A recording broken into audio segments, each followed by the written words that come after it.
से आ रही खबर का रुख कर लेते हैं, जहां पर महाराष्ट्र के नागपुर में सिरफिरे का आतंक सामने आया है। छेड़खानी की वजह से महिलाओं में खौफ है। नागपुर में डर की वजह से महिलाओं का घर से निकलना दूभर हो गया है। घर में घुसकर महिलाओं के कपड़े फाड़ने वाला पकड़ा गया है। पुलिस के हत्थे चढ़ गया है ये सिरफिरा। लोगों ने राहत की सांस ली। ग्रामीणों ने पिटाई करके पुलिस को सौंप दिया। 10 से 15 दिन तक नागपुर के इस गांव में दहशत थी। ये घर में घुसकर महिलाओं के कपड़े फाड़ देता था। डर की वजह से महिलाओं का घर से निकलना दूभर हो गया था। घर में घुसकर महिलाओं के वस्त्र फाड़ देता था। पुलिस के हत्थे चढ़ गया सिरफिरा। ग्रामीणों ने पिटाई कर पुलिस को सौंपा। 10-15 दिन से गांव में दहशत फैला रखी थी इस शख्स ने। छेड़खानी की वजह से महिलाओं में खौफ। उधर महाराष्ट्र के नागपुर में घर में घुसकर महिलाओं से छेड़खानी करने और उनके नहीं मिलने पर कपड़े फाड़ने और चुराने वाला साइको व्यक्ति पुलिस के हत्थे चढ़ा है। 15 दिनों से एमआईडीसी थाना परिसर की महिलाओं में दहशत मचाने वाले व्यक्ति के पकड़े जाने से पुलिस ने राहत की सांस ली है। आरोपी का नाम संतोष कुमार है। हफ्ते भर में ही 32 महिलाओं ने थाने पहुंचकर इस तरह की शिकायत दर्ज कराई। संतोष की एक पाइप कंपनी में वो काम करता था। पुलिस सूत्रों के अनुसार संतोष मनोरोगी है और वो करीब 15 दिनों से वाड़ी थाना परिसर की बस्ती में सक्रिय था।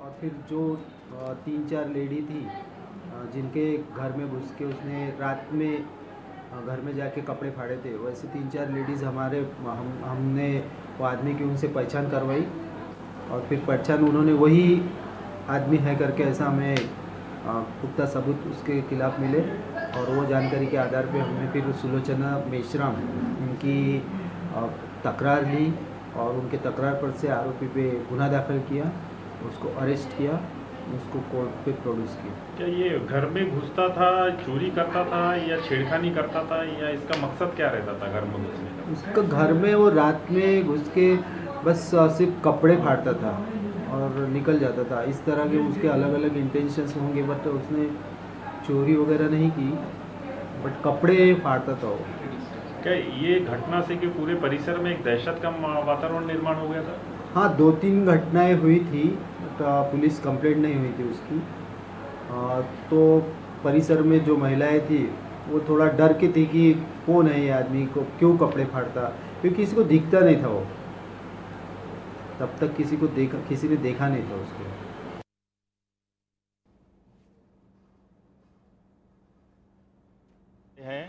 शिकायत थी कि 1 नहीं, 2 नहीं, 5 नहीं, करीबन 32 महिलाओं द्वारा इस प्रकार की शिकायत दर्ज की गई है कि अवैध पर्सन जो है अवैध तरीके से घर में घुसता है और रात के समय घुसता है, खिड़की दरवाजे खोलता है और महिलाओं से छेड़खानी करता है। ये मामला जिस प्रकार यानी पुलिस शिकायत में आया, पुलिस विभाग द्वारा जो है 3 से 4 दिन के अंदर ही आरोपी को अरेस्ट किया गया है। एमआईडीसी डिगडोह क्षेत्र की हम लोग बात कर रहे हैं, जो नागपुर से छटा हुआ इंडस्ट्रियल एरिया है और सटा हुआ होने के कारण यहाँ पर लेबर क्लास जो वर्ग है वो ज़्यादा यहाँ पर रहते हैं।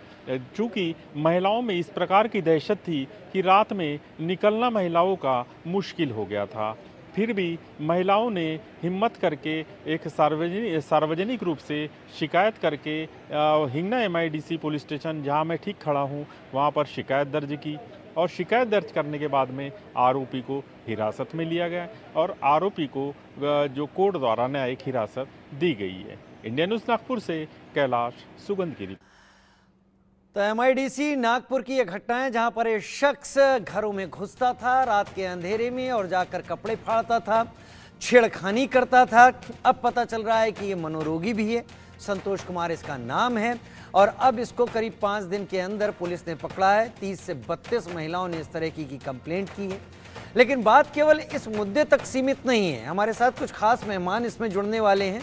बात इसी तरीके के और भी तमाम दूसरे घटनाओं की यहाँ पर है। ताहिरा हसन वुमेन एक्टिविस्ट के तौर पर मेरे साथ जुड़ रही हैं। विकास श्रीवास्तव मेरे साथी इस वक्त मेरे साथ महाराष्ट्र से जुड़ रहे हैं। पहले विकास आपका रुख कर लेते हैं।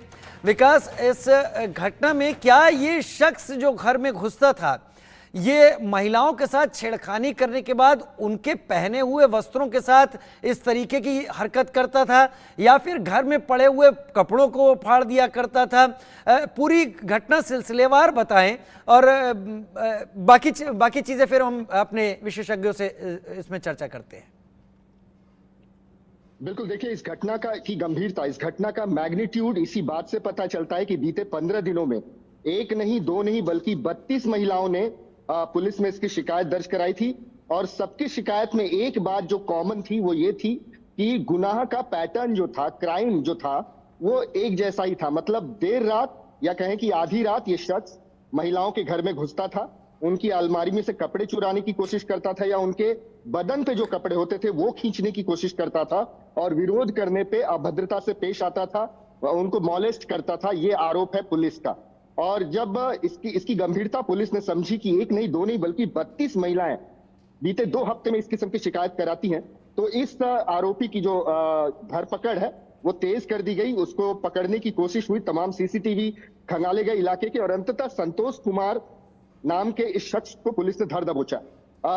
जो जांच शुरुआत की हुई है उसमें पता चला है कि ये मानसिक रूप से विक्षिप्त है, एक मनोरोगी है और इसी दौरे जब पड़ते थे तो इस किस्म की हरकतें करता था।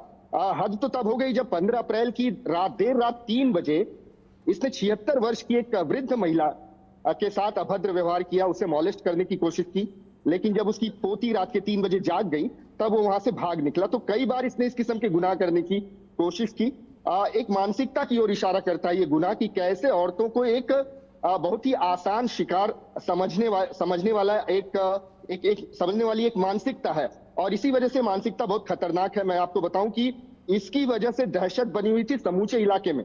जो एमआईडीसी का इलाका है, ग्रामीण क्षेत्र है, महिलाएं देर रात तक जगती थी इसी डर से कि कोई अनजान व्यक्ति जो है उनके घर में न घुस जाए और इस किस्म से गंदी हरकतें न करने लगे। एक दहशत व्याप्त हो गई थी, भय व्याप्त हो गया था उनके मन में और इस भय का आखिरकार अंत हुआ है संतोष कुमार की गिरफ्तारी के साथ। तो ये पूरी घटना है जी। विकास, आपसे बात करेंगे हम, लेकिन लोगों का वहां पर क्या कहना है एक बार वो भी समझ लेते हैं। जैसा आपने कहा कि लोगों के अंदर डर बहुत था, घटना ही कुछ ऐसी है, डर बहुत फैलता भी है। अनजान चेहरा, अनजान शख्स रात के अंधेरे में, लोगों का क्या कहना है, पीड़ितों का क्या कहना है, सुन लेते हैं। अभी हम नागपुर से सटे डिगडो गांव में खड़े हैं जो कि इंडस्ट्रियल एरिया एमआईडीसी के अंतर्गत आता है। जिस प्रकार हम बता रहे थे पुलिस स्टेशन से कि किस प्रकार से 32 महिलाओं ने जो शिकायत दर्ज कराई थी कि एक व्यक्ति जो है वो बिना किसी बताए किसी के भी घर में यानी घुस जाता है, चोरी करता है। एक व्यापक डर यहाँ महिलाओं के बीच में निर्माण हो गया था और यहीं के नागरिक और पुलिस के सहयोग से उसे पकड़ाया गया है। हम यहाँ पर गांव की महिलाएं हमारे साथ में, कुछ पुरुष हमारे साथ में, हम इनसे पूछेंगे आखिर क्या हो गया, क्या हुआ था आखिर। वो रात में 3 बजे आया था और मेरे साइड में ही मोबाइल था, मतलब हम सोए थे तो उन्होंने वो फ़ोन पता नहीं मुझे कब लिया कब नहीं। फिर वो बेड, मेरे पैर के मतलब बेड था ना, तो वो पूरा खड़ा हो गया और वहाँ पे मतलब अलमारी थी तो वहाँ पे देख रहा था कि क्या मिलता है। तो तभी उसका पैर मेरे पैर पे गिरा तो मैं उठ गई और फिर मैंने चिल्लाना शुरू किया तो भाग गया वो। अच्छा, ये कितने दिन से चल रहा था? ये 1 महीना तो हो ही गया है। 1 महीने से, यानी आपको डर तो होगा, परिसर में सभी में डर था ऐसा? हाँ, सभी डरे हुए थे। सभी डरे हुए थे। तो क्या रात में आप सो नहीं पाते होंगे, आपको टेंशन लगता होगा कि कभी हमारे घर में ना आ जाए? हाँ, तो आया ही ना घर पर। आया ही था घर पर। अच्छा, तो आप नागरिकों ने उसे पकड़वाया या पुलिस विभाग ने पकड़ा? नागरिकों ने पकड़ा। नागरिकों ने पकड़ के पुलिस के हवाले किया। आपको भी डर था जिस प्रकार से आपका जैसे आंगन वगैरह खुला है? खुला है, आंगन खुला है, ये सामने वाले दरवाज़ा नहीं है, अंदर दरवाज़ा था तो दरवाज़ा खोल के अंदर आया वो और देखने लगा इधर उधर। तो मेरी नज़र गई तो मैं चिल्लाई चोर आया करके। तो मेरा लड़का उठा, उसके पीछे दौड़ा तो वो मिला ही नहीं, कहाँ नहीं। तो एक प्रकार से सभी महिलाओं में ज्यादा डर था, लेडीज महिला लोगों में। लेडीज लोगों में ज़्यादा डर था। आप भी डरे हुए थे? हाँ मेरे को डर लगता, लेकिन मेरे घर में नहीं आया, लेकिन वो बाजू में है ना, तो उसका दरवाजा 2-3 बार ये किया बोलते। अच्छा, तो बहुत सारे लोगों के मोबाइल और हमारे बहुत सामने सारे भी है। बहुत सारे लोगों के सामान वो घर से भी चोरी हो गए हुए, ऐसा भी मालूम पड़ा था। दूसरी एक बात गांव में हमने ये देखी कि यहाँ पर सभी के गेट में, अभी जो टाइम हम लोग आए, सभी के गेट पे ताले लगे हुए हैं और सबकी सब जो घर के अंदर है, यानी दिन में भी यही माहौल। तो आप सोच सकते हैं कि शाम में क्या माहौल रहता होगा, रात में क्या माहौल रहता होगा। इंडियन न्यूज़ नागपुर से कैलाश सुगंध की रिपोर्ट। कहने को तो नागपुर के नज़दीक ये इलाका है, गांव का इलाका पड़ता है क्योंकि एमआईडीसी एरिया है, वहाँ इंडस्ट्रीज़ भी आसपास हैं, लोग रहते हैं जो काम करने वाले हैं, लेकिन फिर भी वहाँ पर इतना खतरा इस तरीके से कोई वारदात कर जाए। विकास श्रीवास्तव मेरे साथ इस वक्त जुड़े हुए हैं। विकास, थोड़ा सा एलोबरेट और मैं आपसे करवाना चाहूँगा, फिर मैं ताहिरा जी का रुख करूँगा। ये शख्स मनोरोगी बताया जा रहा है, कितनी दूर रहता था इस कॉलोनी से जहां से ये ऐसी हरकत करने के लिए आता था, और क्या 15 दिन के अंदर इसका मनोरोग इतना बढ़ गया था कि इसने ये सब करने की कोशिश शुरू कर दी, या फिर ये काफी वक्त से सब कर रहा था जिसके बारे में पता नहीं? और तीसरी चीज, इसके परिवार वाले क्या कह रहे हैं इसके बारे में? जी बिल्कुल, देखिए अब ये पुलिस की हिरासत में है और पुलिस इससे पूछताछ कर रही है कि ये सिलसिला कितने दिन से चल रहा था। लेकिन पुलिस ने हमें साफ कहा, जो प्रवीण काले जो इंस्पेक्टर हैं वहां के लोकल पुलिस थाने के, उनसे हमारी बातचीत हुई थी। उन्होंने हमें बताया कि ये मानसिक रूप से विक्षिप्त है और इसे इस किस्म के दौरे पड़ते हैं। वो औरतों को अपना आसान शिकार समझता है, ऐसा उसकी बातचीत से पता चला, और इसीलिए उसके हर अपराध में उसके निशाने पर औरतें रहती थी। वो घरों में जब घुसता था तो हमने देखा कि उसका आमना सामना मर्दों से कम हुआ है, औरतों से ज्यादा हुआ। उसने हमले जो किए हैं वो औरतों पे ज्यादा किए हैं, और औरतों के कपड़े फाड़ने की कोशिश की है, अलमारी से कपड़े निकालने की कोशिश की है, कोई महंगी चीज अगर उसे घर में दिख जाती है तो उसे लेकर वो वहां से भागने की कोशिश करता था। तो इसकी मानसिकता को लेकर पुलिस ने भी चिंता जताई कि ये मानसिकता जो कि औरतों को एक आसान शिकार समझती है, इस किस्म के अपराधों को जन्म देती है। तो हालांकि गिरफ्तारी की बात जो है समूचे इलाके में काफी राहत है। ये एक रेसिडेंशियल कॉलोनी है जो कि तकरीबन 1.5 से 2 किलोमीटर के इलाके में फैली हुई है। जो आरोपी है इस मामले में संतोष कुमार, उसका घर जो है 2 से 2.5 किलोमीटर दूर बताया जाता है, और वो भी मजदूर है, एक पाइप बनाने वाले कंपनी में काम करता है। और पुलिस ये मान रही है कि जिस घर को वो टारगेट करता था उस घर की रेकी वो पहले ही कर चुका होता था। उसे पता होता था कि उस घर में कितनी महिलाएं हैं, कितने पुरुष हैं, और कौन सा समय सही होगा उस घर में घुसने का। क्योंकि जो टाइम ऑफ क्राइम है उसका, वो रात के 1 बजे से 3 बजे के बीच का है ज्यादातर क्राइम। मतलब वो देर रात वो घरों में घुसता था, किसी प्रिटेक्स्ट पे या जबरन कोशिश करता था घर में घुसने की, और ज्यादातर घर वही टारगेट किए जिनमें महिलाएं ज्यादा हैं, पुरुष कम है या पुरुष नहीं है। तो ये पैटर्न रहा है। पुलिस आगे भी पड़ताल कर रही है, लेकिन सबसे अच्छी खबर मैं बता दूं कि इसकी गिरफ्तारी है। इसकी गिरफ्तारी के बाद यहाँ के लोगों ने राहत की सांस ली है। मैंने खुद कुछ महिलाओं से बात की जिनमें काफी इस बात को लेकर संतोष था कि अब वो सलाखों के पीछे है। सलाखों के पीछे आप बने रहिए हमारे साथ, क्योंकि अब ताहिरा जी का मैं रुख करना चाहूंगा। ताहिरा जी, अक्सर महिलाओं को इस तरीके से शिकार बनाया जाने की कोशिश सामने आती है। मेट्रो सिटीज की बात करें तो अब इक्का दुक्का सुनाई पड़ती होंगी, लेकिन कस्बों और गांव में इस तरीके की हरकतें होती हैं, और ये वाली कहानी उसका एक तरीके से गवाह है। ऐसे न जाने कितने इल्मी और इस तरीके के बाबा जो टोना, जादू और पता नहीं क्या क्या करने के नाम पर औरतों को बरगलाते हैं, लेकिन फायदा आसानी से उठा लेते हैं, उनके मन में खौफ नहीं होता किसी का भी। ताहिरा जी। नहीं, बिल्कुल, देखिए आपने सही कहा। गांव और दूर दराज एरियाज में, रिमोट एरियाज में ये साधु, फकीर, बाबा जो बैठते हैं, अक्सर हम लोग सुनते हैं कि महिलाओं को मॉलेस्ट करते हैं, उनका अक्सर रेप भी हो जाता है। तो ये इस तरह की घटनाएं बराबर होती हैं। सॉफ्ट टारगेट, फिर उसके बाद कहते हैं मनोवैज्ञानिक है। देखिए मनोवैज्ञानिक तो है, क्रिप्टोमेनिक है। वो लोग क्या होता है कि खरीद सकते हैं सामान लेकिन चुरा लेते हैं, लेकिन यहाँ वो चीज नहीं है। Is not cryptomanic. यहाँ पे ऐसा नहीं है कि वो दिन के उजाले में कहीं गया है, बैठा है, कोई सामान उसने उठा लिया, वो क्रिप्टोमेनिक होता है, वो एक बीमारी का ही वो होता है। लेकिन यहाँ पे वो रेकी कर रहा है, मनोवैज्ञानिक है, तो फिर वो रेकी कर रहा है, यानी उसको महिलाओं को हैरेस करने में और महिलाओं के साथ अभद्रता करने में एक रेलिश कर रहा है वो। आप देखिए ये व्यक्ति, और ऐसा नहीं कि घर वालों को पता ही ना हो, जहां वो जाता है रहता है उसको किसी को पता ही ना हो, या उसके दोस्तों को पता ना हो कि ये रेकी करता है, जाता है रात के अंधेरे में जाता है और वहां महिलाओं का सामान इधर उधर करता, कुछ कीमती अरे सामान किसी होता घर है, में रहने तो वाला उठा कोई लेता शख्स है। अपने घर से बाहर जा रहा है और घर हाँ, वालों और को वो पता रात ही में, ना चले, ये तो अजीब सी बात रात है। के अंधेरे में, ये बिल्कुल एक नई बात है कि कहने को कि भाई वो मनोवैज्ञानिक है, वो रात में जाता है, वो घरों में जाता है, वो महिलाओं का रेकी करके जाता है, कितनी महिलाएं हैं, कम मिलेंगी, और वो कीमती वस्तु उठाता है, वो कोई बेकार का सामान उठा ले। तो इससे लगता है कि ये पूरा एक क्या है, इसका पूरा पुलिस को इन्वेस्टिगेशन करना पड़ेगा, थॉरो इन्वेस्टिगेशन करने की बात है ये, इसको ऐसे लेने की बात नहीं है।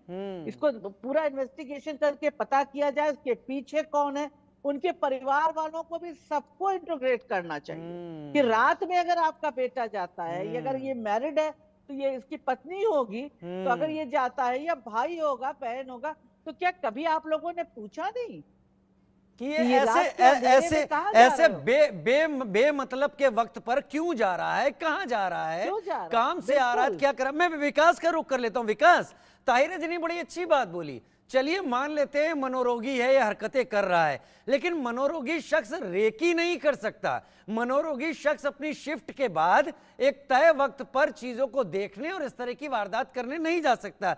तो इसने एक चोला ओढ़ा हुआ है मनोरोगी होने का। बिल्कुल, देखिए पुलिस की थियरी भी यही है। पुलिस ये मानती है कि वो मनोरोगी होने का ढोंग कर सकता है। वो खुद का एक लीनियंसी के लिए कि पुलिस उससे सख्ती से पेश ना आए, इसलिए अक्सर हमने देखा है कि आरोपी जो है वो मनोरोगी होने का ढोंग करते हैं। कदाचित यही बात इसके साथ भी सच हो, लेकिन इतना तय है कि जो पैटर्न ऑफ क्राइम है, जो हम स्टडी कर रहे हैं, जो हमने पुलिस से बात करके पता किया, वो यही पता किया कि ये दिन में ही तय कर लेता था कि किस घर को टारगेट करना है। ये और तय उस करना घर भी में किसी कितने मनोरोगी के बस की बात नहीं है। बिल्कुल बिल्कुल, यही चीजें उसके अगेंस्ट में जारी की पुलिस इस थियरी पर विश्वास करने को तैयार नहीं है कि वो मानसिक रूप से विक्षिप्त है या उसे कोई मानसिक रोग है।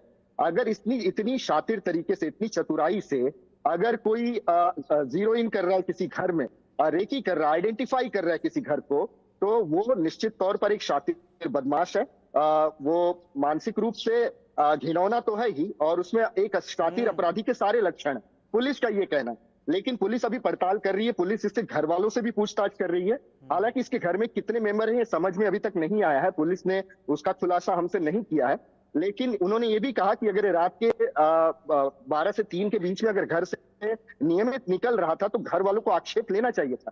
घर वालों ने भी आक्षेप नहीं किया, मतलब घर वाले भी इससे उकता चुके थे। ऐसी बात सामने आती है कि घर वाले भी इसको रोकने में असमर्थ थे, और इसी मजबूरी का फायदा उठाकर वो मोहल्लों में, कॉलोनीज में निकलता था और इस किस्म से अपने अपराध को अंजाम देता था। ताहिरा जी देखिए, चलिए एक बात तो मैं इसकी यहाँ पर इसके मनोरोगी होने की बात और इन घटनाओं की मैं खुद भी, जैसा विकास बता रहे थे, अलग कर सकता हूं कि ये इसके फैमिली में भी महिलाएं होंगी। ये उन महिलाओं में और दूसरी महिलाओं में अगर फर्क करना जानता था तो ये मनोरोगी तो नहीं हो सकता। इसका दिमाग बाकायदा काम कर रहा था, ये रेकी कर रहा था। तो यहां तो स्टॉकिंग का भी एक मामला बनता है कि ये महिलाओं को फॉलो करता होगा, उनके डेली रूटीन को देखता होगा, घर में कितने लोग हैं वो सब करता होगा, और फिर ये हरकत करता होगा। अब इसमें इसे मजा क्या आता था कि ये कपड़े फाड़ने लगता था, या ये कपड़ों के साथ खिलवाड़ करता था, या छेड़छाड़ करता था, वो यही बेहतर बता पाएगा। लेकिन इसमें तो कई धाराएं लगनी चाहिए, और ये बेखौफ होना भी सवाल उठाता है, डर नहीं है। नहीं, बिल्कुल बिल्कुल। देखिए, बेखौफ होके वो रेकी कर रहा है, जा रहा है। 32 महिलाओं ने कंप्लेंट की पुलिस स्टेशन पे। आप सोचिए, एक दो नहीं, इतनी 32 हमारी बहनें गई, उन्होंने कंप्लेंट की। मैं कह रही हूँ, ये जाता था, उसके बाद कपड़े फाड़ता था। ये एक मानसिकता होती है, सिक मेंटेलिटी, कि महिलाओं को हेरस कर रहे हैं, उनके कपड़े फाड़ रहे हैं, उनको मॉलेस्ट कर रहे हैं, महिलाओं को डरा रहे हैं, उसमें एक रेलिश करते हैं। ये भी एक तरह का प्लेजर होता है।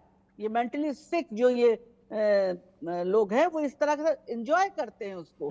तो मुझे लगता है इस टाइप का था। लेकिन मनोरोगी था, अगर मंदबुद्धि था, अगर मानिए आप कहीं भी चला गया, कहीं नहीं, गया, इस तरीके की हरकतें अंजाम देने वाला दिमाग में एक गंदगी लिए बैठा होता है, और उसका भी दवाइयों से इलाज किया जाना जरूरी है। फिर नहीं, बहुत खतरनाक है, मैं ये कहना चाहती हूँ। इसके आगे वो कुछ और भी कर सकता था। महिलाओं के साथ। चलिए, अभी मेरे ये कहते मेरे हैं कि साथ मेरे साथ एक पीड़िता भी जुड़ रही हैं। ना हम उनका नाम जी। लेंगे, ना उनका हम चेहरा दिखाएंगे। बिल्कुल। वो हमारी आवाज इस वक्त सुन रही हैं। एक विंडो में हम तस्वीर जरूर दिखा रहे हैं कि कहाँ क्या जगह पर हो सकती हैं वो। अगर आप मुझे सुन रही हैं तो जरा सा ये बताइए कि आपके घर पर इस शख्स ने, इस आदमी ने कब ये हरकत करने की कोशिश की? घर में कौन कौन लोग थे जिन्होंने आपको बचाया?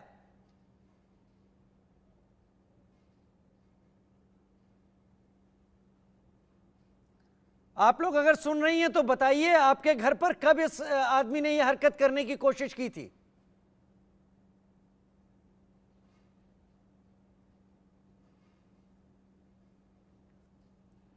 मुझे लगता है थोड़ा सा भाषाई थोड़ी सी दूरी की वजह से शायद वो महिलाएं ना समझ पा रही हों, क्योंकि सबर्ब एरिया है, छोटा गांव का हिस्सा है, नागपुर के आगे महाराष्ट्र का ये हिस्सा है। खैर, मैं विकास आपका रुख करता हूं।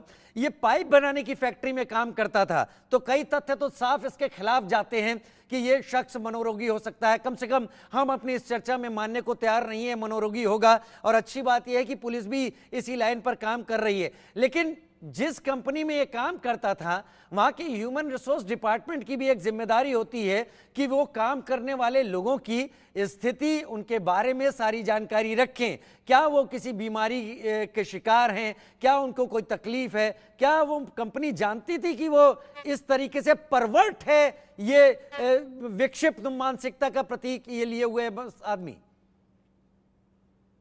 बिल्कुल, देखिए, सबसे पहले तो मैं बता दूं, इस बात के लिए कानूनी प्रावधान है महाराष्ट्र में अगर कोई एम्प्लॉयर अपने किसी को एम्प्लॉय रखता है, किसी को नौकर रखता है, नौकरी पर रखता है, तो ये जरूरी है कि वो उसकी सारी डिटेल्स जो है वो लोकल पुलिस थाने में दर्ज कराए, जिसे कि नौकरनामा कहा जाता है। मतलब उस व्यक्ति का पता, उसके परिवार का पता, उसकी मेडिकल हिस्ट्री और उसका जो कहते हैं कि परमानेंट रेसिडेंस है, मतलब उसके गांव का पता। कहां तो से आया है? चीजों का रिकॉर्ड, जी, बिहार का रहने वाला, बिहार के कटिहार का है ये रहने वाला, ये हमें पता चला, और ये रिकॉर्ड जो है उसकी कंपनी में भी दर्ज है। लेकिन उसको उसकी मेडिकल हिस्ट्री के बारे में शायद कंपनी से छुपाया गया है, इसी वजह से कंपनी का कोई स्टेटमेंट अभी तक नहीं आया। अगर मेडिकल हिस्ट्री है तो, और मेडिकल हिस्ट्री है ही नहीं, ये स्वभाव से अगर अपराधी है तो स्वाभाविक है कि जो कंपनी है वो इस जिम्मेदारी से पलड़ा झाड़ लेगी, क्योंकि कोई एम्प्लॉय अपने कैंपस के बाहर जाके किसी अपराध को अंजाम देता है तो उसकी जवाबदेही कंपनी की नहीं बनती, और इसीलिए उस पाइप बनाने वाली कंपनी का वर्जन हमें नहीं मिल पाया है। उन्होंने अभी तक हमसे बात नहीं की है, लेकिन इतना जरूर है कि इसके सारे डिटेल्स जो हैं वो नियम के मुताबिक लोकल पुलिस थाने में विकास एक बार कोशिश कर लेते हैं। पीड़िता एक बार फिर से उनको जोड़ा गया है हमसे, मैं उनसे बात कर लेता हूं। इंडिया न्यूज पर आप बीती बताने के लिए मैं आपको इस वक्त सामने सबके रख रहा हूं। ये आदमी कब आया था आपके घर, क्या हरकत इसने की और कैसे आप लोगों को बचाया, किसने बचाया?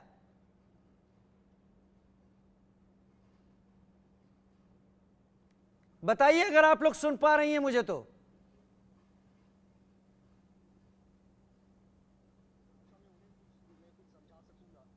और कदाचित वो मैं उनसे बात करके अपने दर्शकों तक पहुंचा सकता हूं कि उन्होंने क्या महसूस किया, उनके साथ क्या वाकया हुआ, क्या घटना घटी।